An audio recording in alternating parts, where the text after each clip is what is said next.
Hello, and welcome to another episode of Goblin Lore Podcast. I am your host, Hobbes Q, and with me is Joe Rediman. That's me. Hi, here. Joe. How's it going? Oh, good. I'm just, chilling, thinking, musing on the nature of evil and all things in the world. I mean, a typical Friday night.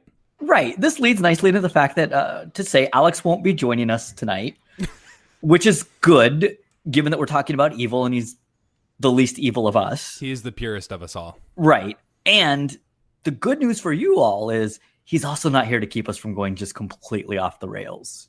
Whoop, whoop.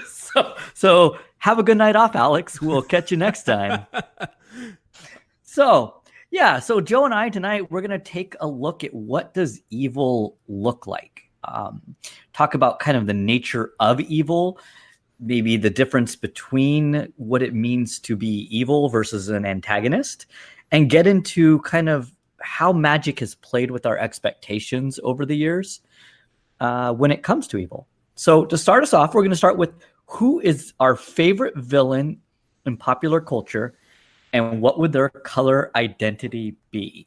So my name is Joe Rediman. My favorite villain, I think, would probably be, he's just kind of the classic, dark force of like sort of an immovable force of evil, and that's Darth Vader from Star Wars, for those of you who don't know. And I'm fascinated by, maybe I worded this poorly by saying favorite villain, but, I'm fascinated by Darth Vader because he's the character that we get to see the entire arc of throughout the first 6 movies of the Star Wars trilogy. We see the descent into evil and pain in the new trilogy, the prequel trilogy, and then we see what that sort of stewing in evil and stewing in one's feelings of betrayal and pain and hurt and all that stuff becomes, and how truly cruel somebody can become. It's a very Shakespearean sort of dramatic arc for a character. And so I think as a character study, I'm fascinated with Darth Vader. I would say that his color identity, and sort of including Anakin Skywalker, who he was before the conversion to the Sith, I would say probably he's sort of black-red. I would maybe put white in there as well, because I think he has a very...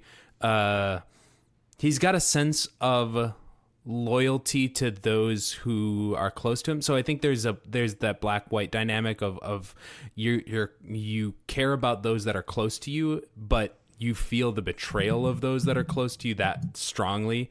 And he's a very passion-driven and headstrong character too. So I think maybe a red, black, white might be where I'd put him. The reason that he was seen as kind of not even being able to go into the Jedi Academy at this older age was his emotions were too raw. So exactly. That's a really good example. So one thing I struggled with when thinking of this question was this idea of favorite villain. Part of this is the rise of both the anti-hero and then also sympathetic villains, which I do think is going to tie in nicely here, because I am going to choose a villain here who is my favorite and not with what people have tried to do with him recently. And I think we're going to come back to this. So I'm just going to throw out there that it is the Joker as he is normally written in most comics. And I actually have him as pretty close to mono red as possible. I'm going to just stick him firmly there for now, and we're going to come back to that later on. But it is the Joker in most incarnations because of what he represents for Batman and just the relationship between the two of them, and just the fact that he does kind of personify, in my opinion, evil, which is what we're going to talk about today. So I want to come back to him when we get more down in, but for now, my short answer is the Joker. Put a pin in that. Yes. So let's take this to the magic storyline first. Let's start kind of there, because you know, when Joe, you pitched this idea, you had kind of some characters that stood out to you. And so I'll let you just kind of take it from there.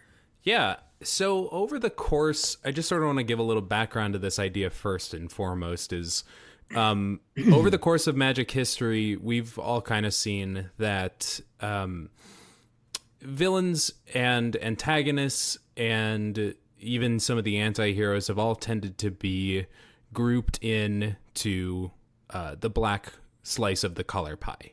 You know, think about the biggest, baddest villains in Magic history. The Phyrexians were originally solely mono black. Yawgmoth, mono black. Krovax, who also, you know, again, worked for the Phyrexians, mono black. The Cabal, black. Trying to think of who else the major players were in these storylines.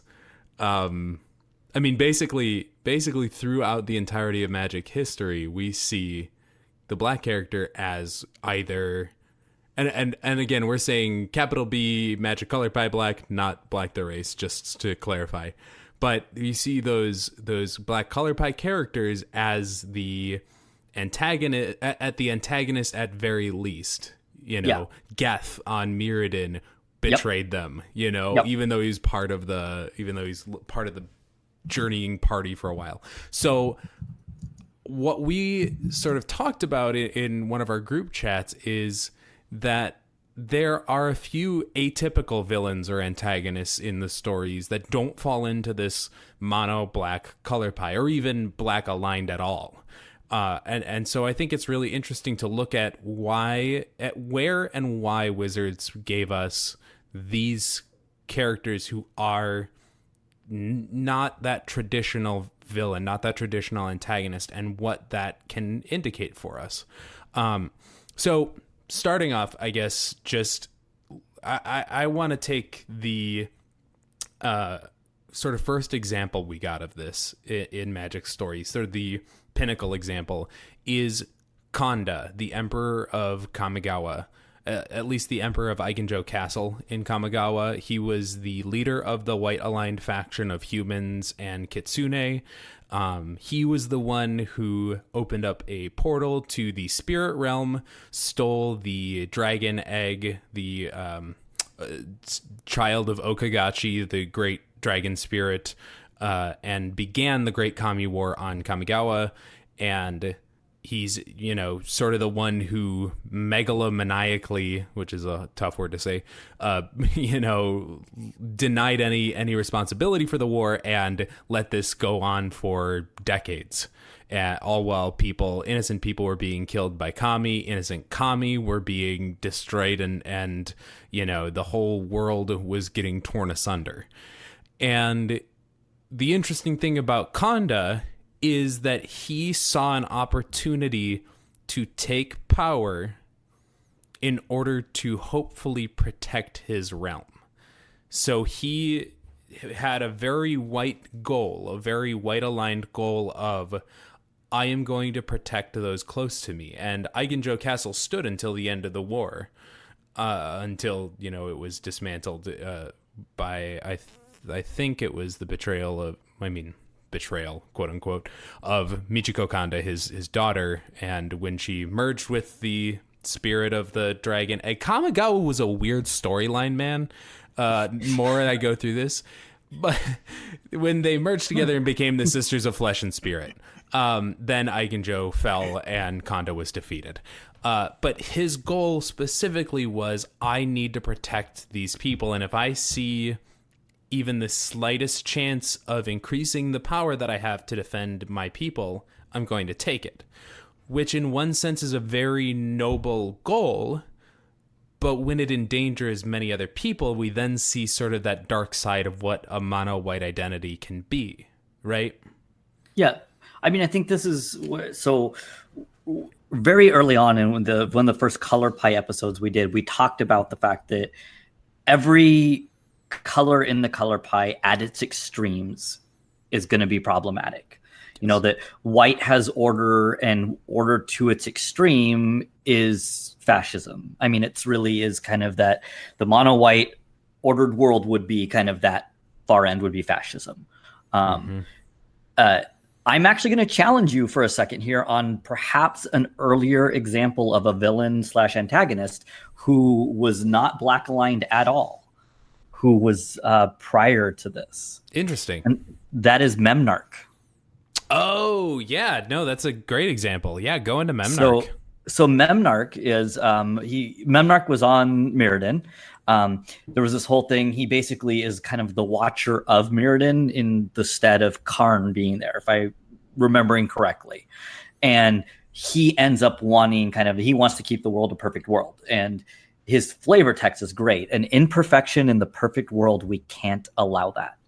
It is the pursuit of knowledge. It's the pursuit of perfection. And it is the pursuit of blue. It's blue to the extreme of just perfect knowledge and kind of having that control in some ways. Haha, like control magic. But I mean, his ability literally is to turn things into an artifact that can then be taken, basically to get rid of living stuff so that it can be made part of this perfect world where everything has that place to it.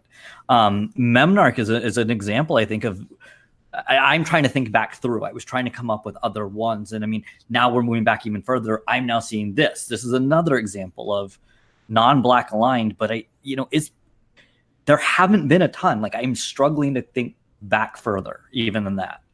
This gets into fascism as well, because Memnarch operates using the Panopticon and Blinkmoth serum. So those of you that know the card that's very well played in Modern, Serum Visions, that is part of, serum, Blinkmoth serum. Essentially, Memnarch would ring out the Blinkmoths, which were a literal firefly species on Mirrodin, and inject their blood basically into himself so that he could have sort of these like precognitive visions and to figure out his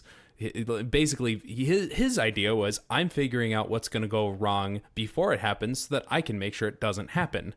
And he had this sort of panopticon, which essentially was like a control center and control hub that he could see the entirety of the world in. Think like your, security monitoring office of an office building, but cameras literally everywhere. Any living being that was metal could be his camera. Basically all the mirror, all the golems, etc.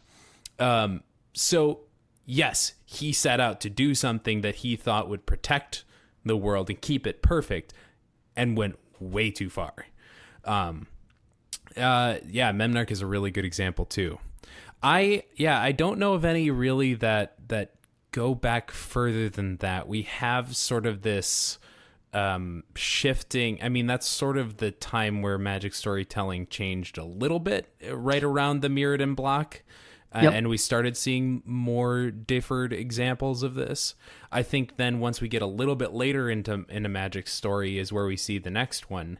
And that is, I don't remember which of these comes first chronologically, but Heliod is very similar to Conda in his goals as another mono-white character. Heliod, the sun god of Theros, again, trying to keep the peace, trying to stop Xenagos' ascension to the pantheon of Theros, trying to stop Perforos's usurpation of the throne of of Nyx in Theros, and Heliod sort of becomes paranoid and strikes down anybody who, could possibly step out of line, and so in doing so kills Elspeth, his own champion who helped him secure his throne. So Heliod is another example of, actually, I guess maybe a better example is closer to Memnarch in wanting that control, wanting that, like, no, all threats will be quelled. Yep. I mean, and so I actually linked, we could put in the show notes, there actually is a pretty good, for once, Reddit post about the antagonist of each of the blocks, which kind of shows that it's really funny. If you look through the history of this in this Reddit thread, it basically, like, 6 blocks in a row is like Yawgmoth, Yawgmoth, Yawgmoth, Baron of Sangir, Chainer. It really is. When we're talking like Weatherlight and we're talking even just the early days of Magic, that is what it was. I really do think Memnarch is where we start to see kind of a shift. Talk about Karavek a little bit I don't know. We didn't really have a Karavet card, I don't believe, in Mirage. We just had kind of like weapons. Now they are red. I generally think of Karavet at least being red aligned, but when we first finally get a Karavet card, I believe it's red black. Yep. So the next example is actually Ravnica and Momir Vig. And why I think this is interesting, Momir Vig, Ravnica, and then Lorwyn both, there is an element. So Lorwyn, they actually kind of talked about Una, because Una manipulated the cycle of the Great Aurora. But we also had this awkwardness of the elves on Lorwyn kind of being the, lack of a better word, speciest or racist part of green, where we may be able to see that with Momir Vig too. They were, sorry to interject, but both Una and the elves on Lorwyn were black aligned too. They weren't totally black aligned, but they were. Right. Okay, I forgot the elves were. Okay, yes. So that it does, but Momir Vig is not. Momir Vig is green blue, and it's this idea that it's to mutate every life form on the plane. Like, it's that idea of almost like terraforming, basically Ravnica, and that was kind of Momir Vig's goal. And we see that kind of, we've talked about the guilds kind of ad nauseum. There's so much space there. Grand Arbiter is the Azorius to its extreme, which is basically martial law, establishing order. It's clearly in blue-white. And I think why this becomes important is with these blocks, we are now seeing a move away from black being evil and magic. I mean, we started at the very beginning of the game with black being it had to have art errated because it had pentagrams in the background of it. We had demonic tutor. It was about, demonic consultation. We had deals with the devil, pacts. Black really did feel that niche when the color pie was in its infancy. Right. And now, as we go further and further into Magic history, we are able to see that, and I think also creative has developed and gone, okay, every color does have its own quirks, but you can't just make one color the evil one. This is sort of the problem, not to go out of Magic lore yet, but this is kind of the problem with Harry Potter, where I think it was Honest Trailers put it exactly perfectly. You have Gryffindor, Hufflepuff, Ravenclaw, and then all the bullies are in one house. Yeah. Well, no, I mean, what's funny is I laugh that you use the word kind of quirk or like its own little thing when it is that each color in the color pie does have the capacity for evil. Yes. And we will get into that again in a little second, but I do want to also, and we'll talk about this too. We'll put a pin in him. We'll come back to him. But should we always say that? Don't people get mad when we always say we'll come back to that? We will come back to it. But we will. We promise. Our most recent story antagonist, and a little bit of spoilers for those of you who haven't read The Wildered Quest by Kate Elliott yet. If so, stop now. Turn off the pod. Go read it. Go read it. Come back. Or just forward like 5 minutes, because that's probably how long it's going to take Joe. Yeah, give or take. Maybe 15, just in case. The antagonist for this set on Eldraine is Oko, the new planeswalker that we got, who's a fae. We're not exactly sure if he's a fairy, if he is a puka, exactly what he is yet. But he is some sort of fae, F-E-Y, planeswalker, and he's the trickster antagonist and somewhat villain in this story. But Oko is blue-green, and it's a very different goal that he has than Momir Vig. Oko wants to usurp king. I don't remember the quote. I don't have it in front of me right now. Terribly unprepared producer. But he says, I want to usurp kings. I want to bring the wealthy low, that sort of thing. So again, he has maybe not the worst goals in mind, but his way of going about that is, all I'll say is it's not exactly the most wholesome or community oriented. That's a nice way of putting it. I mean, he's a trickster. Yes. I mean, if we're looking at this from the fairy tale standpoint, he is kind of Puck. Yep. He's exactly that archetype. And part of that is it's Puck, it's Loki. It's almost like sometimes it's just for the sake of doing it. Right. It's the Joker saying, I'm a dog chasing cars. I wouldn't know what to do with one if I caught it. Yeah. I mean, So I mean, I think, and so we see now, so Oko is kind of new. We don't know fully what role he's going to play out yet. But yes, he is kind of the usurper in this, and he is not black aligned at all. And so this kind of gets into the question, especially once we get to these characters like Momir Vig, who is megalomaniacal, does have puts into place a plan that would radically overhaul Ravnica, and maybe not for the better. We don't know.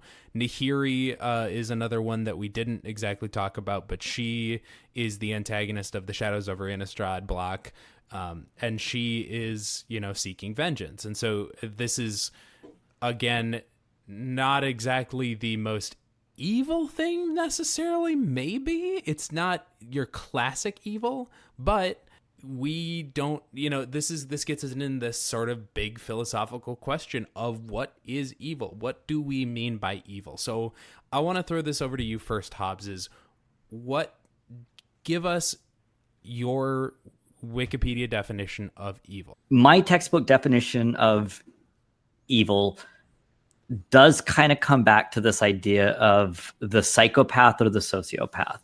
So within psychology, the concept of kind of doesn't really care about the difference between wrong or right, cares about their needs at the expense of other people. No real concern for others, lack of empathy or even ability to identify with other people. That to me would be kind of where I get that definition of evil. That it is plans for the sake of the individual.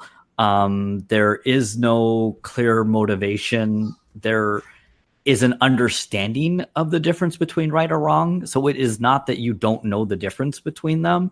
You are aware of the difference between what is, and right or wrong can be broad, but just if we take something as simple as, say, murder, which from an idea of, an unjustified murder for the sake of just killing somebody, you would know that inherently that seems to be wrong to most people. I mean, this could get us into philosophy when we talk about natural law, but it is that idea that there are certain things that we just kind of understand are right or wrong.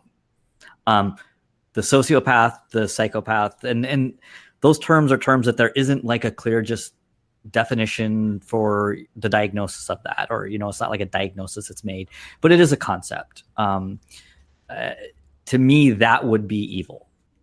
Yeah, no, I think that makes sense. That's a really comprehensive idea to start with, and I want to just add on to that. I think the thing that I identify as evil the most, the sort of my two check boxes: something that harms more than it helps, and something that elevates the individual over the greater good.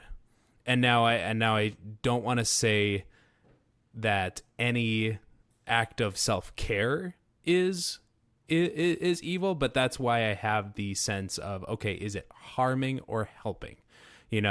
So you have this, am I doing something for myself or for the betterment of everything? Okay, well, I'm doing, say I'm not going to go to work today because I need a mental health day. So really, I'm not, for me, like that would be, I'm not delivering somebody's mail and my coworkers are going to be more slammed. Okay, that's an individual choice for me. Let's go to the second thing. Is it harming more than it's helping? No, it is not something that I'm doing selfishly or, trying to hurt anybody. It is something that is meant to be helpful. And this comes down to that second one. I think this is the nuance, is it's intent. Intent is a big, big thing for this. Yeah, I was going to say intentionality is where I kind of would think about it. So if I'm out sick, maybe it means that I don't get to see somebody that day. Now, there's always things in place where somebody would be able to see them in a time of crisis. However, they have a relationship with me. There's something they're working on. Yes, they may have a bad week. They may have things not go well. But my intent is not to harm them. My intent is not to try to get them to do something dangerous or to hurt themselves. Now, if it was, then we start talking about a very different kind of situation. I think when you break it down, if I want to just choose what my hallmark things are, it's intent and empathy. And actually, I think there's a lot of evidence that empathy there is a component of that. And actually, now that you say that, that kind of does align with my two checkboxes too. Empathy being, are you helping, or are you doing this for others? Are you sort of communicating compassion, that sort of thing? And then intent, is it to help or harm? That's actually, that's interesting. So, and again, this is our, I just want to, again, pull back to the 30,000 foot view for everybody. This is our perspective. Everyone does have a very different specific definition of what evil or good is, or what right or wrong is. But I am interested too, this will get very philosophical, and Alex will be disappointed he missed this conversation. But I tend to believe, I guess, in some basic elements of a universal good, a universal just. I think there are certain things that we know are right or wrong, and like you said, unjustified killing is one of those that is wrong.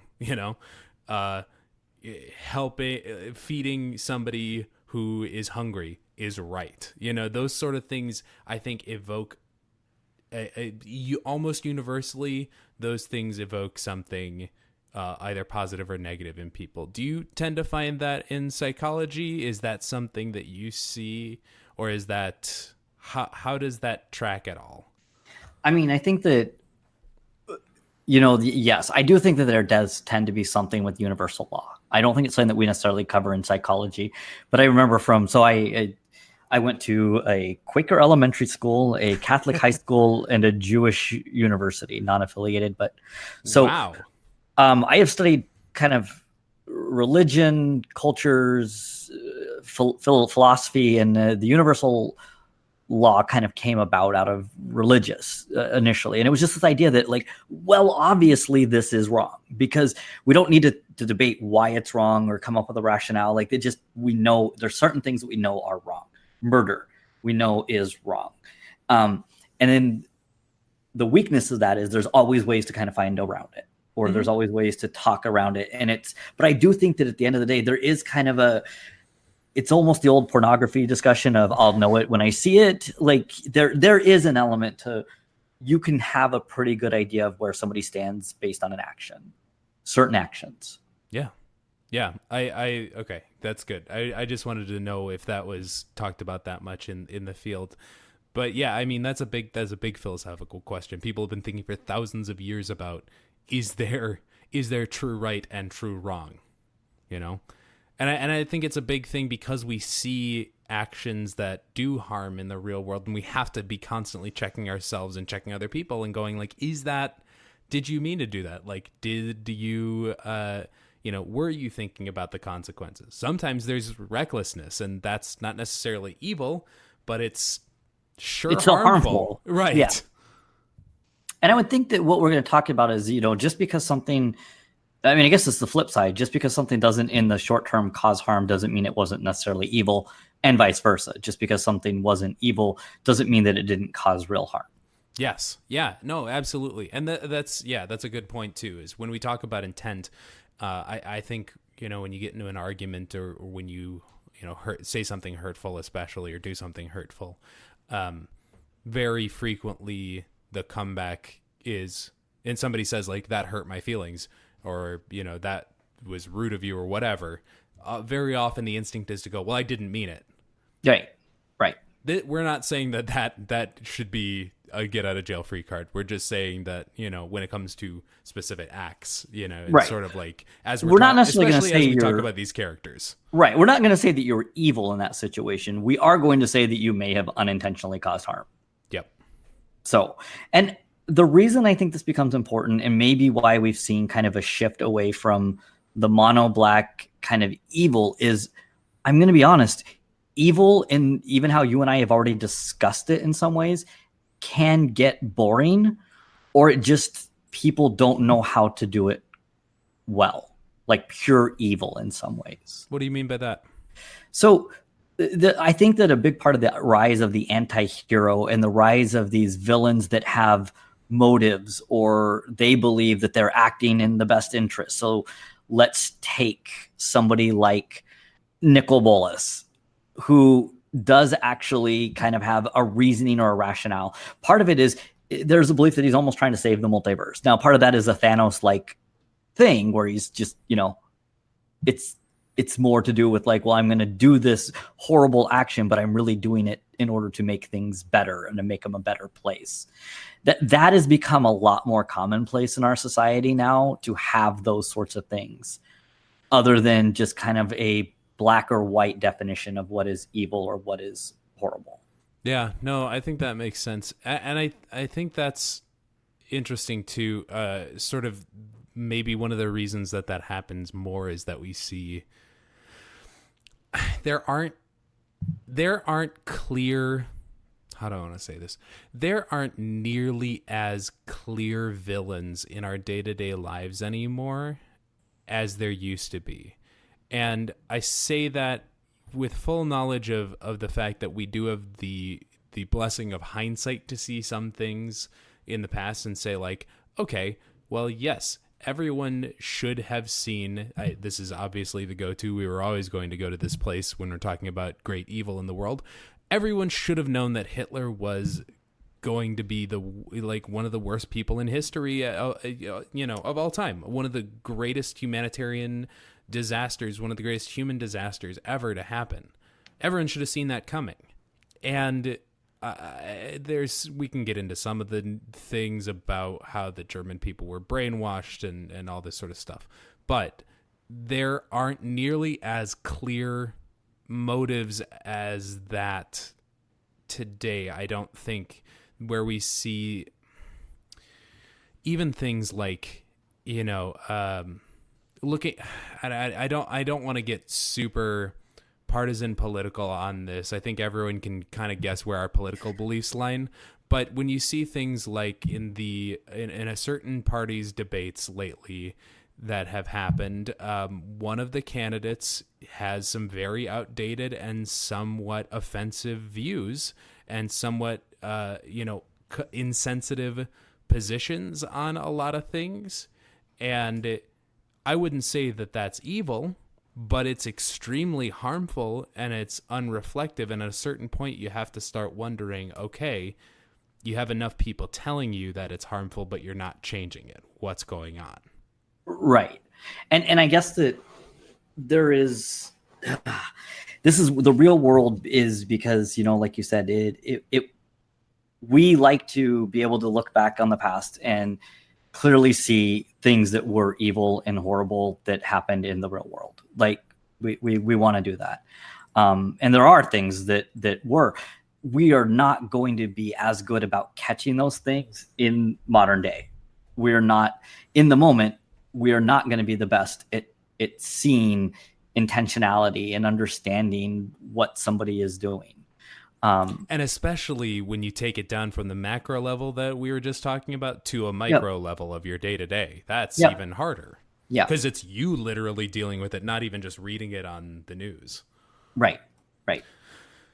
Yeah, it's tough, but there is that growing reflection, I think, of the nuance in these characters, of the, okay, blue can be taken to a logical extreme. What does that look like? Red can be taken to a logical extreme. What does that look like? Those characters, those color identities do help us see some of these archetypes. And I think putting that into the game and into the story does help us identify that a little more in the behaviors of people around us. I mean, how do you agree with that? Yes, I think it is. I mean, I think it is. Showing nuance tends to make stories better. For sure. From a storytelling point, separate from the real world, nuance is more interesting. Nuance actually makes us care. It makes us understand why we should. There is room for there's room for stuff other than nuance, but it has to, once again, it is not easy to do. Historically, what we got in media was black or white kind of villains. There really isn't a lot of sympathy, even in the storyline for Freddy Krueger. Let's just take this back to the 80s and look at that sort of a horror movie type thing. In a horror movie, the bad guy is bad. Mm-hmm. And like in this case, the bad guy killed kids and everything else. I mean, we know this. Right. There's no debating. No, it's not like there's like I wonder how horrible of a person he was. Like he's a horrible, horrible person. And I think that's a lot of these stories are moving away from that. And it kind of comes down to I think there's almost this societal or pop cultural development we're having as we get further and further along in history. And thankfully, extremely thankfully, more diverse voices are finally getting the stage and finally being able to say, hey, this is, a thing that we need to be more aware of. This is a thing that we need to stop doing. This is stuff that, needs to be celebrated, but coming from all sorts of different perspectives of race, gender, sexuality, creed, whatever, all this stuff. Finally, we are having more input and we're being able to be sensitive, I think, to a lot more of this. And so that mono black villain or antagonist doesn't really work anymore. It doesn't really reflect our real life.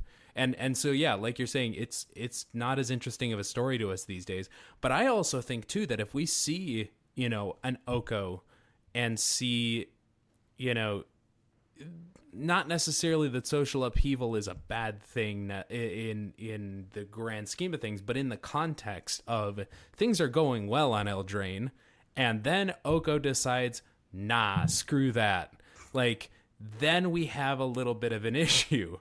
We have to see, okay, is there understanding of context and empathy? Is there intent? And so then we look and say, okay, this shows us what these colors, what these kinds of thought patterns can lead to in a bad way as well. We then can take that, I think, and identify that in ourselves. I think especially in ourselves, not just, this shouldn't ever be exactly a roadmap to dealing with other people, but I think especially for your own self, looking at it and saying, am I doing a harmful thing? Am I doing something where I'm deliberately being vengeful? Oh, maybe I need to pull back on that. Mm-hmm. Am I taking my red passion and am I using it to out-argue somebody?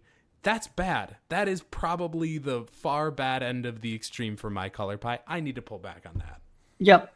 Yeah. No, I mean, I think that one of the things that stood out to me when we did, like I said, our initial episode in the past was the idea that every color is capable of it. And I think that the way the color pie has adjusted is it's to make people aware of that fact, that every element of the color pie has elements to it that are not good or that are not going to be pro-social or not going to be kind of that. And conversely, we're now seeing black having the other end of it. We're having red not just be anger, but be passion.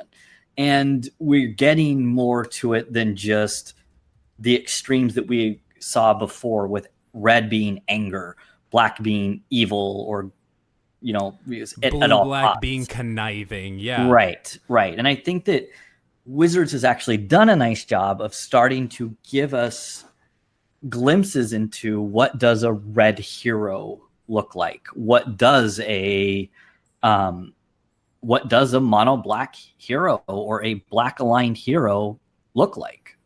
Well, yeah. Now, I want to mention that on the red thing. I was thinking about that today as I was preparing for this. How Chandra has become the mono red hero, member of the Gatewatch, central character, all that. She is, the core of the new Netflix show that's coming up soon, the comics that are currently coming out, all that stuff.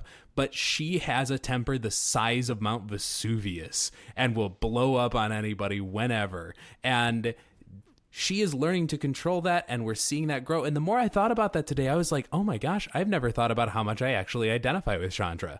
Like, for me being a very like passionate, excitable, but also short-tempered and irascible sometimes person, it's it's really great to see in a story, oh, this person can go from being a total mess up to like the hero. Yeah. Yep.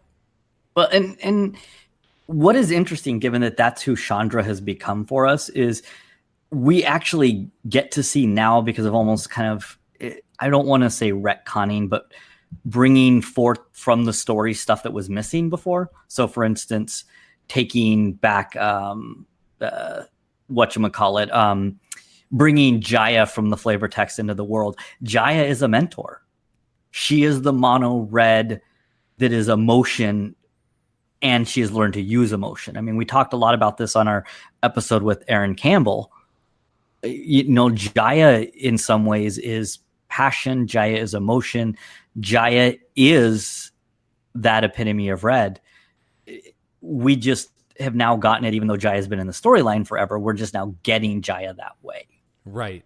And it's taking those things and focusing them. It's taking those qualities of whatever your identity is, whatever your strengths are, whatever your weaknesses are, and focusing on putting them towards the positive. That really, that's what differentiates. And that comes back to our identifiers. Intent. Are you trying to use your personality, your strength and skills to positive end? Right. Then great. That you are living the best of that color pie. Right. And so maybe to wrap up here, I do want to drill back too on what you were saying about, we have had mono black heroes or black aligned heroes. And I mean, Toshi Umezawa was one of the first of those, even though we got Memnarch before we got Kanda as a non-black villain. Toshiro Umezawa was our first mono black hero, right? I mean, you say hero, I say tried to kill Nicol Bolas. So, I mean, I guess this is one of those perspective things. No, I mean, yeah. I thought we said that there was ultimate law and ultimate good. Yeah, that's what we said. But no, yeah, so we did. We had Umezawa. At least as a protagonist, and yes. and it is interesting too to see, and this we didn't get into as much, but the difference between a villain and an antagonist is sort of that square versus rectangle debate. Not all rectangles are squares; all squares are rectangles. Umezawa did save the day. He helped be a major factor in stopping the Kami War. Yep. And I would say, really delayed millennia of domination by a certain dragon planeswalker on Dominaria specifically.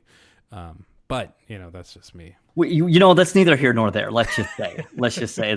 But yeah, so we had that. We also had, so we've had a couple of other aligned people that I think Wizards has used to play on expectations. Because I think that whereas we may not, this is a whole other episode idea. The idea of expectations, because I do think that in the past, Wizards has been successful in playing on what our expectations are for something. And I do think that there was a time when mono blue or mono white or mono red or mono black was expected to be a certain way. And just like Kanda, it plays on our expectations for mono white not being the villain. We also get Umezawa in the same block kind of being a protagonist. It was almost kind of like a planar chaos type thing that they gave us before planar chaos. The idea that a narrative planar chaos. Yeah, I mean, it really was a narrative planar chaos. Yes. And I think that Wizards did that. There is an intentionality to that because it gives us expectations.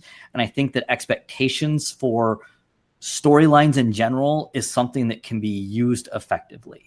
Again, getting into protagonist versus hero, I don't think anyone would necessarily call demonist and thought thief Davriel Kane a hero necessarily from the Brandon Sanderson novella, Children of the Nameless. Davriel Kane helps figure out what is happening to the Reaches, this little town in Kessig that he's the sort of manor lord of, and eliminates the corruption from inside the Church of the Nameless Angel sort of thing. Go read the novella. It's very good. But he's a mono black aligned planeswalker, maybe blue black, but at least the first card that we saw him solidly mono black, and that is a big part of his character, is being very vain, very self-absorbed, very uninterested in doing anything that isn't to his benefit. But that said, he did recognize that, okay, well, my benefit does align with the greater good in this instance, so I'm not going to like go out of my way to be awful. I am going to go do this thing. Yep. So I think I don't know if this is your bonus one, but somebody that has stuck with me is Liliana. Was that the bonus, or was that okay? Because Liliana to me Liliana started as a healer. And what we know of her as a healer is that she was actually technically black aligned already in that role. You know, she already had the alignment of, she was kind of a heretic healer, but she was a healer. That's what she was going to school for. She basically was a cleric, right?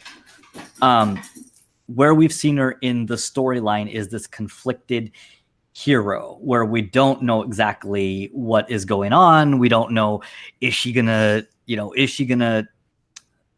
betray the Gatewatch? Is she working with the Gatewatch? Is she just in it for her own, trying to get rid of her, what's the word I'm looking for? Her demons and the packs. Is she evil? I mean, I don't know. What is she? Because she knows she does use people in the storyline. She is a very difficult character. Yeah, that is why we left her towards the almost end. Is it's hard to figure out if she is a hero. She's definitely not a hero in the traditional sense, that's for sure. I mean, maybe she is the closest we have to a true sort of anti-hero in the Punisher style, you know?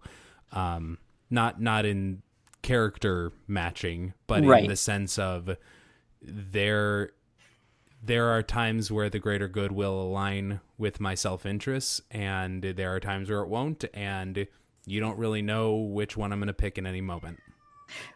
And this brings us to the interesting point of where we are in a post-War of the Spark world. Yeah. Because where does Liliana go from here? And that's sort of what we talked about, too, in the Closing Off Story Space episode, with Nicol Bolas being one of the last few true villains. Sorry, Hobbes. But one of the last big I'm sorry, my mic cut out. Did you say the last hero?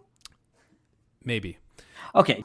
But with that last sort of big bad of the old story arcs there, gone now, I should say, you know, it's hard to tell exactly what's going to happen. And Liliana, I think, really emblemizes. I'm going to make that a word.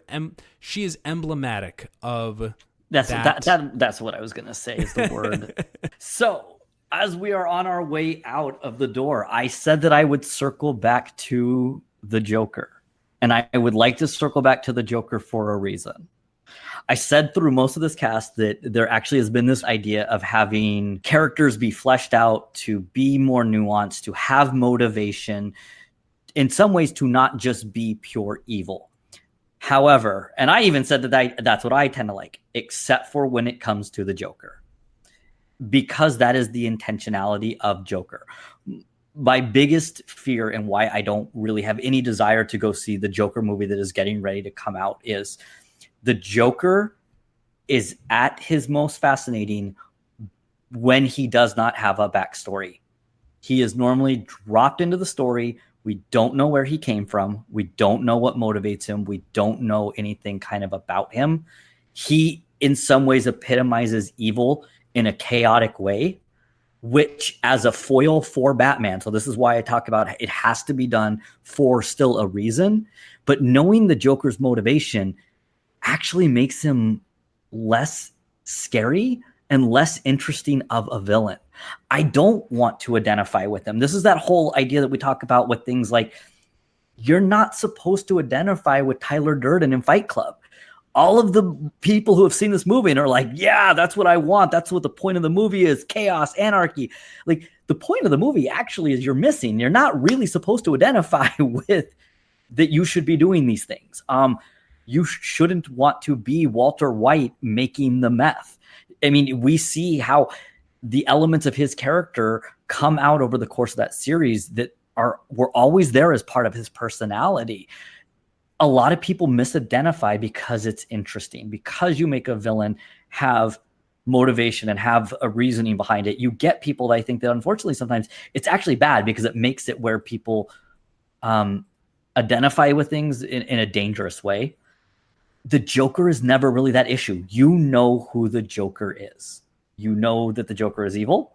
You know that the Joker doesn't have motivation, and that's kind of what makes him creepy, because there's nothing for you as a hero to exploit. It's not like you can bring him back to the good side. There is no good side to bring him back to. So that's my way of saying, after all of this that I've said this episode, that is the example of when it can be done well and why I have no desire whatsoever to see this movie, because there have been very limited times in comic books where they have attempted to give him a background. And even then, it tends to be conflicting, and it tends to be you're not sure if it's true or not. And that would be interesting. But if we're establishing some sort of if we were going to say that DC is going to do a unified world and this is going to be the Joker, I don't want a backstory. Right.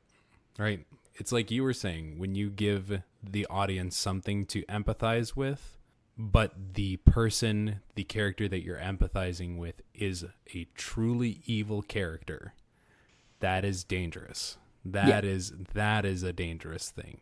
It's not even the understanding someone psychologically, because again, I don't identify with Darth Vader. I think he's a fascinating character study, and I think you're the same way with the Joker. The Joker is an elemental force of evil in the Christopher Nolan Batman movie. And in most of the comic book versions. Right. I mean, just he's not a person. He is an elemental force, basically. Yeah. And that's what makes him interesting. Right. But once he becomes a person that others can identify with, copy, and emulate, that's scary. Yeah. In a different way. And I will say that this is seeing the police force type people, or people that are really for the militarization of our police forces, who are the officers driving around with Punisher stuff on the back of their car. Yes. They don't understand who Frank Castle or the Punisher is. Right. He's doing this because the cops can't do their job. Yeah. And have failed. He is not somebody that police should be emulating if we have a good police force, if we have what we would expect to have as protecting the citizenry.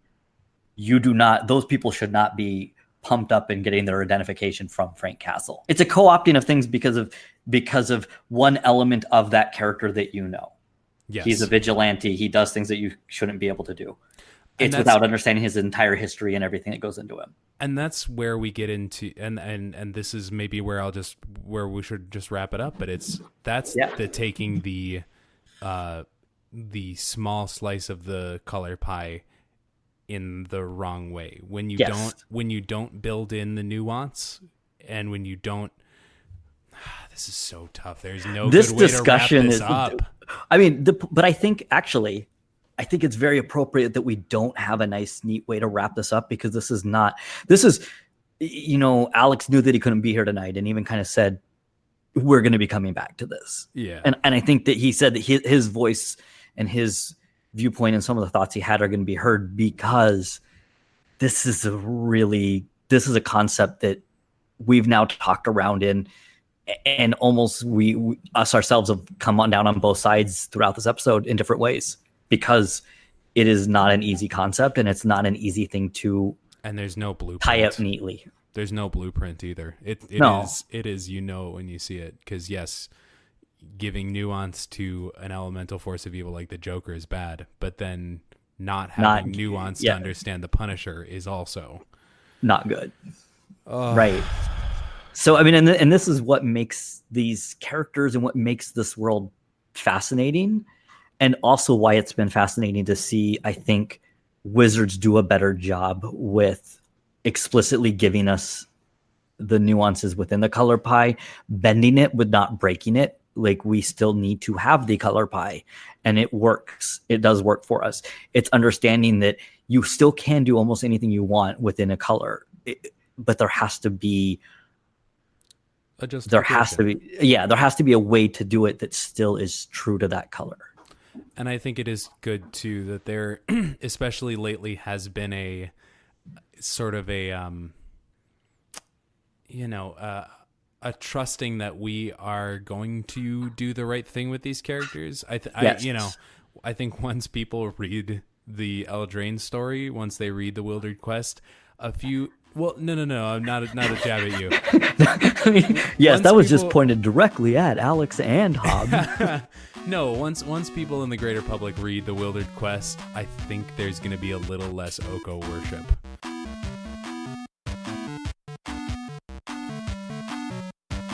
That's our show.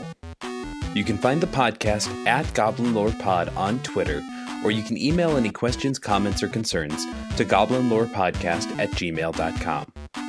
If you'd like to support your friendly neighborhood gobslugs, you can do so at patreon.com/goblinlorepod. Goblin Lore is hosted by Hobbes Q, who you can find on Twitter at HobbesQ.